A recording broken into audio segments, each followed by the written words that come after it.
చాలు అనిపిస్తోందే. నువ్వు నా కంట పడకుండా నా వెంట పడకుండా ఇన్నాళ్ళెక్కడ ఉన్నావే.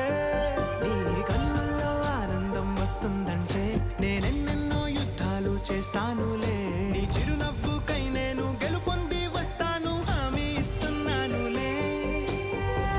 ఒకటో ఎక్కం కూడా మరచిపోయేలాగా ఒకటే గుర్తొస్తావే. నేను చూడకుండా ఉండగలనా? నా చిలిపి ఎల్లర్లు నా చిన్ని సరదాలు నీలోను చూశానులే.